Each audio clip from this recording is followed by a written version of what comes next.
Bonjour et bienvenue au Bélier pour ce tirage du mois de janvier 2018. Alors les cartes sont déjà disposées tout simplement parce que ça fait 3 fois que j'essaie de la tourner et 3 fois que ça plante en plein milieu et que je dois tout recommencer. Du coup, je vous réexplique en quoi consiste ce tirage puisqu'il est différent de ce que j'ai fait jusque-là pour le tirage mensuel. C'est donc une roue astrologique que je vous propose pour l'année 2018. Une roue astrologique, c'est simplement un tirage de ce type-là avec une carte par mois afin que vous puissiez avoir une tendance générale de l'année 2018. J'en profite pour vous dire que j'organise un concours sur ma page Facebook dont je vous donne l'adresse dans la boîte descriptive juste en dessous de la vidéo. Ce concours vous permet de remporter le même tirage que celui que je vous fais ici, mais pour vous, de manière personnalisée. Pour participer, c'est très simple, vous vous rendez sur la page Facebook, vous likez la page et la publication qui concerne le concours et vous me laissez un petit commentaire comme quoi vous voulez participer et je ferai le tirage le 15 janvier 2018. Donc vous avez encore un petit peu le temps de participer.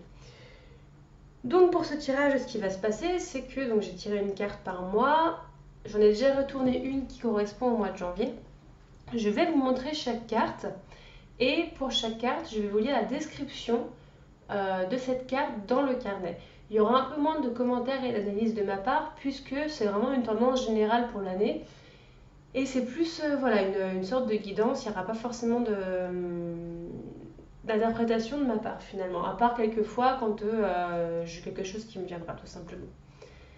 Donc on est parti avec la carte de janvier qui est « Tenez bon ».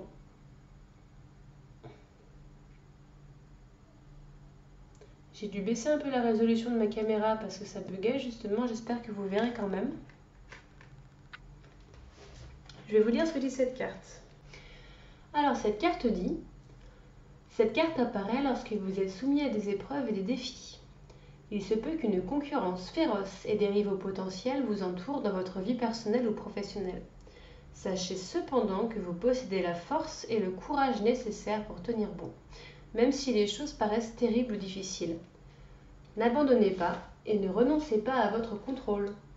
Soyez courageux et restez fidèle aux valeurs fondamentales de la vie et à votre système de croyances. Ceux-ci sont vos plus grands alliés et vous aideront à aller de l'avant. Il est important de rester clair et concentré car vous aurez peut-être à défendre seul vos convictions jusqu'à la fin. Maintenez votre santé et restez fort afin d'avoir suffisamment d'énergie pour tout endurer. En effet, ce pourrait être une victoire longue et ardue et qui aura été remportée de haute lutte. C'est donc votre carte du mois de janvier. Tenez bon. En février, c'est l'autre. Qu'est-ce qu'on a? On a la carte du chakra racine. Généralement, quand les cartes de chakra sortent, c'est qu'on vous appelle à travailler telle ou telle énergie. Généralement, chakra racine, c'est tout simplement pour l'ancrage. Je vais quand même vous lire ce que dit le petit carnet. Connu sous le nom de chakra de base ou chakra racine, ce centre d'énergie est situé au bas de la colonne vertébrale. Il est lié à tous les problèmes terrestres comme la survie, le corps physique, les questions d'argent et les moyens de subsistance, la sécurité et l'abri. Pour équilibrer ce chakra, la pratique du yoga peut se révéler extrêmement bénéfique. La danse ou des exercices physiques légers aideront aussi à faire circuler l'énergie et à garder celle-ci harmonieuse. C'est en honorant son corps et en prenant soin de lui à l'extérieur que vous obtiendrez le bien-être à l'intérieur. Cela est vrai dans les deux sens. Avec la carte Tenez bon que vous avez eue juste avant, j'aurais tendance à dire que les défis, les challenges que vous allez rencontrer en janvier vont peut-être un petit peu vous désaxer, vous décentrer et vous appellent justement à travailler un petit peu là-dessus pour pas être déséquilibré. Au mois de mars, nous avons la carte Bouleversement. Donc justement, vous avez meilleur compte à vous ancrer en février. Je vais vous lire ce que dit la carte bouleversement. C'est la carte de la tour dans le tarot classique pour ceux qui connaissent. Un bouleversement soudain, généralement imprévu, ou un changement important vient ou est sur le point de se produire. Même si cela paraît être une expérience négative, elle peut mener à une édification ou à un changement total de votre style de vie. La signification traditionnelle de cette carte dans le tarot est la tour tombante, une tour qui finit par s'écrouler en raison de ses fondations peu solides. Quelle que soit la partie de votre vie à laquelle vous accordez votre attention, voici l'occasion de reconstruire celle-ci et de lui donner une structure solide et positive afin de vous rendre ou de rendre la situation encore plus forte. Parfois, des situations très difficiles surviennent dans votre vie. Si vous le souhaitez, celles-ci peuvent agir comme un catalyseur pour guérir d'autres domaines. Elles sont bénéfiques car elles sont véritablement les meilleures enseignantes. Apprenez de vos erreurs passées, acceptez-les et intégrez-les à votre vie comme des pierres de guet. Un homme averti en vaut deux. La carte bouleversement vous rappelle que les pensées négatives, les croyances limitatives, le déni face à une situation problématique ou un style de vie risqué ou irréfléchi sont des problèmes qu'il faut aborder afin que des changements positifs puissent avoir lieu. La vie a pour l'habitude de vous faire aller de l'avant, que vous soyez prêt ou non. La transformation du corps, de l'esprit et de l'âme est possible si vous envisagez cette période ou ce changement difficile comme une occasion d'épanouissement. À l'avenir, vous regarderez en arrière et serez heureux d'avoir profité de cette occasion. La carte bouleversement pour Mars. Ensuite, on passe à avril et pour avril, vous avez la carte vérité. Ça vous fait 2 cartes majeures de suite quand même, donc il y aura des choses importantes pour vous en mars et avril. Les qualités de cette carte illustrent le réveil spirituel, la clarté, la révélation de la vérité et la conscience cosmique. Parfois, un avertissement est nécessaire pour obtenir notre attention et nous montrer jusqu'où nous pouvons aller. Cette carte apparaît dans ce but. L'évaluation du passé et des leçons que vous avez apprises ou devez encore découvrir doit maintenant être votre priorité numéro 1. C'est ainsi que vous pourrez pardonner, accepter et guérir afin d'aller de l'avant, doté d'un esprit spirituel équilibré. La carte vérité vous rappelle qu'un changement important doit être fait dans un certain domaine de votre vie. Mais ne prenez pas de décision hâtive, prenez votre temps, car tout choix ou changement doit être examiné et évalué en faisant preuve de jugement judicieux et sage. Quelle que soit la mesure que vous décidez de prendre, celle-ci aura des conséquences d'une grande portée, bien plus importantes que vous ne le saurez jamais. L'utilisation des pouvoirs de l'univers, tout en y ajoutant un peu d'aide du monde physique, vous aidera à faire preuve de clarté et provoquera un changement de conscience. Ce qui n'était autrefois pas évident sera maintenant réalisé et compris. Soyez honnête avec vous-même et faites confiance à ce que vous tenez pour vrai. La carte vérité. Donc ça c'était le mois d'avril. Maintenant nous avons au mois de mai la carte passer à autre chose. Je vais la mettre là, je pense que vous la voyez mieux, non? Vous pouvez me dire en commentaire si vous la voyez mieux ici ou si vous la voyez mieux quand elle est sur la table. La carte passer à autre chose nous dit « Vous êtes sur le point de commencer un voyage dont vous avez grand besoin afin de laisser le passé derrière vous. » Cette carte vous fait savoir qu'il y a de la lumière au bout du tunnel et que vous arrivez au terme d'un cycle difficile. Dans le tarot traditionnel, cette carte indique également le fait de voyager ou d'aller de l'avant, impliquant traverser un océan ou déménager à l'étranger. Des eaux plus calmes se présentent devant vous. Et grâce à toutes les leçons que vous avez tirées de vos expériences passées, vous êtes en train d'approcher cette période en ayant mûri. Et vous êtes bien plus fort maintenant. Le processus de guérison est en cours et vous pouvez maintenant établir vos objectifs, désirs et buts afin de vous assurer un avenir plus positif et prospère.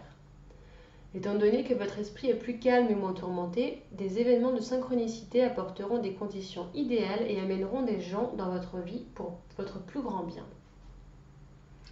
La carte passer à autre chose pour le mois de mai. Au mois de juin, nous avons la carte chagrin et peine. Alors j'en profite parce que quand on a des cartes un petit peu difficiles sur la roue astrologique, on pourrait un peu paniquer, se dire oh là là, mais qu'est-ce qui va m'arriver? Mais en fait non. Souvent, les cartes perdent de leur intensité quand c'est une tendance générale comme ça.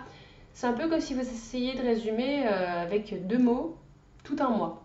Donc en fait, ils vont aller piocher quelque chose de particulier dans chaque mois, mais c'est pas forcément parce que vous avez la carte chagrin et peine que tout le mois vous serez totalement dépressif. C'est simplement qu'il y aura peut-être quelque chose qui viendra vous attrister un petit peu Mais il ne faut pas prendre ça de manière un peu trop intense.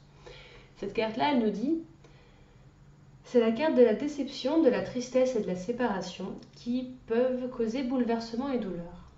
Vous aurez besoin de toute votre force en ce moment afin de pouvoir vous distancier de la douleur et guérir votre cœur. L'amour que vous avez donné à un autre doit maintenant se tourner vers vous. Il est possible que vous trouviez cette carte négative. Cependant, elle peut agir comme un catalyseur puissant vous encourageant à aller de l'avant. Les expériences douloureuses de la vie sont tout aussi précieuses que les bonnes expériences. Vous n'appréciez peut-être pas ce sentiment lorsque les temps sont durs, mais la vie sait s'y prendre pour vous faire aller de l'avant, même si vous ne connaissez pas toujours la destination finale. Tandis que vous traversez cette période, apprenez à ne pas vous appesantir sur le passé, mais plutôt à vous servir de la force de votre contrôle mental afin de gérer vos émotions. Ayez foi et sachez que vous finirez par vous en sortir. C'est marrant parce que avec la carte passé, autre chose et chagrin et peine juste après, on a quand même une idée de tirer un trait sur le passé et de réussir à aller de l'avant malgré tout. Et j'ai l'impression quand même qu'il y a quelques challenges pour vous au début de l'année et on vous dit bon bah voilà, ça c'est du passé, maintenant on avance, qu'est-ce que tu veux faire, où tu veux aller. C'est un petit peu la sensation que j'ai en voyant ces deux cartes l'une à côté de l'autre. Donc ça c'était le mois de juin. On passe maintenant au mois de juillet, on a la carte transformation. Vous voyez, ça vient confirmer ce que je dis. Parce que malgré ces challenges-là et malgré ces difficultés un petit peu à passer à autre chose, derrière on a une transformation radicale. À vous de voir après à quel domaine de votre vie cette transformation s'appliquera. Toujours est-il qu'il y a une grosse évolution pour vous en 2018, les béliers. Cette carte nous dit une période de dénouement est proche. Ne résistez pas aux changements soudains qui surviennent dans votre vie. Ceux-ci peuvent avoir lieu dans votre vie personnelle, vos relations, vos affaires ou votre carrière. Vous en avez la force, comme la carte transformation vous demande d'avoir du courage et de savoir que le renouveau suit à chaque conclusion. Cette carte apparaît pour vous rappeler qu'il faut mettre fin à votre ancienne façon de penser et de croire avant que vous ne puissiez avancer sur un nouveau chemin. La transformation a trait au flux et au reflux des cycles de la vie. Rien dans cette vie ne reste immobile. Chaque chose est en route pour quelque part. Acceptez les changements et les opportunités surviendront. Élargissant votre horizon comme vous ne l'avez jamais imaginé. Vous ne pouvez vivre dans le passé, il est temps de passer à autre chose. Afin de faire un prochain pas positif, vous devez observer votre propre vie et vous demander: y a-t-il des détails restants à régler? Y a-t-il des gens dans ma vie à qui je dois parler? Que me reste-t-il à faire afin de prendre un nouveau départ? Lorsque vous vous poserez ces questions, vous bénéficierez d'une fondation plus forte qui vous soutiendra lors des nouveaux commencements qui vous attendent. La carte transformation. Je vous la remets là. Je vais mettre un petit peu plus de lumière peut-être pour qu'on puisse voir les cartes qui vont suivre. Voilà. Le pauvre Bouddha n'y voit plus rien. On est à juillet, maintenant on passe à août avec repos et rajeunissement. Alors cette carte implique qu'une période de repos, de méditation, de rajeunissement et de récupération est nécessaire. Petite parenthèse, si effectivement le début de l'année est challengeant et que vous vivez une grosse transformation ici, c'est pas étonnant que derrière, il faut quand même penser à vous poser. Elle apparaît souvent lorsque vous êtes aux prises avec une expérience particulièrement pénible sur le plan affectif ou mental, ou lorsque vous venez d'en sortir. En numérologie, le chiffre 4 signifie fondation. C'est donc le moment de guérir, d'être en phase avec votre âme et de continuer à aller de l'avant. Décidément, on vous parle vraiment d'aller de l'avant sur les 4 cartes ici. Le simple fait de vous donner du temps pour réfléchir est quelque chose de nécessaire et que vous auriez dû faire depuis longtemps. C'est en vous reposant et en prenant du temps pour vous que vous aurez l'occasion d'observer un problème ou une situation au lieu d'être dedans. C'est l'occasion de prendre du recul, d'envisager votre vie avec une clarté et une appréciation renouvelée, et de voir quels changements doivent être faits afin de créer une fondation plus saine et solide qui vous permettra d'avancer. Voilà pour le mois d'août. Et au mois de septembre, on a la carte force, enfin pouvoir, qui est en fait la carte de la force dans le tarot classique. Alors, cette carte-là, qu'est-ce qu'elle nous dit? En tant qu'être spirituel, vous avez un pouvoir illimité à votre disposition. Cette carte représente la force intérieure, la volonté, le courage, la compassion, la générosité et l'amour. À tout moment, ces magnifiques qualités peuvent vous aider à affronter une ou plusieurs situations défavorables qui se présentent à vous dans votre vie. Prenez le temps nécessaire pour résoudre de tels problèmes. Le pouvoir représente plus qu'une force physique. Il peut aussi être canalisé émotionnellement, mentalement et spirituellement. Lorsque tout est équilibré en vous, votre corps, votre esprit et votre âme, et grâce au pouvoir de l'esprit, vous pouvez tout surmonter et obtenir un résultat positif. La force et le pouvoir peuvent être développés pour fonctionner en harmonie dans toutes sortes de situations. Chaque obstacle et chaque erreur vous aide à acquérir des connaissances et une compréhension du monde qui vous entoure. Lorsque vous commettez une erreur, c'est l'occasion de vous arrêter, d'écouter et de vous demander: que suis-je censé apprendre ici et comment puis-je améliorer cette situation? Les erreurs sont d'excellents avertissements. En effet, elles fournissent des occasions de découvrir vos faiblesses, ce qui doit être changé et quels domaines de votre vie doivent être améliorés. Souvent, à quelque chose, malheur est bon. Souvenez-vous simplement de ceci, vous incarnez le pouvoir. Septembre donc. En octobre, on a donc la carte Sacrifice qui nous dit: les grandes réalisations résultent souvent de grands sacrifices. Cette carte représente le sacrifice de soi et un moment où vous devez regarder dans votre vie pour voir ce que vous devez libérer. En abandonnant et en lâchant prise, vous ferez de la place pour être en mesure de recevoir. Voici les récompenses qui en découleront: transformation, sagesse, gratitude et illumination. Cette carte signifie qu'une situation est en train de se produire ou sur le point de se produire dans votre vie, et vous ne pouvez en contrôler l'issue. C'est un bon moment pour faire une pause, se reposer et faire preuve de patience, réfléchir et méditer. Il serait sage de prendre du recul afin d'apprendre à regarder les événements avec un œil plus compréhensif et intuitif. Essayez de voir les gens, les problèmes ou les situations en adoptant une perspective différente. Si vous en êtes capable, cela aura un effet profond sur votre âme et votre vie. La carte sacrifice peut aussi symboliser une période de transition et de changement. Les solutions que vous cherchez mettront peut-être du temps à arriver, car il se pourrait que vous deviez vivre sans les réponses. Acceptez les choses que vous ne pouvez contrôler, guérissez et laissez le passé derrière vous.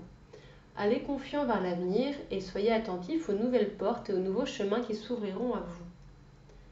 La carte sacrifice pour octobre, c'est la carte du pendu, pour ceux qui connaissent. Hop. Maintenant, on a la carte du mois de novembre, la carte éveil. J'adore cette carte.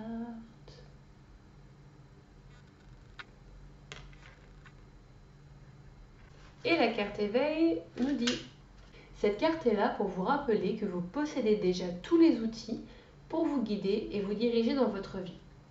Que ce soit la sagesse, l'intuition, une faculté psychique, la créativité, la motivation, l'amour, la volonté, les capacités physiques ou simplement le courage. Ces outils font tous partie de vous. Une fois que vous apprendrez à en tirer parti et à les utiliser, vous serez surpris par leur pouvoir et les effets qu'ils peuvent avoir. Vous avez la capacité de permettre à l'univers de travailler en partenariat avec vous. Ensemble, vous pouvez manifester le changement, quel que soit votre désir, afin d'obtenir un résultat positif. Cette carte représente votre aptitude à créer votre propre réalité, à mettre des idées en branle et à les regarder s'épanouir. On tire souvent cette carte lorsque l'on est prêt à changer de direction, à commencer un nouveau projet ou à changer de carrière. C'est maintenant le moment de vous servir de pensée, visualisation et affirmation positive, tandis que vous vous éloignez de la négativité. La connaissance constitue un pouvoir et peut conduire au succès.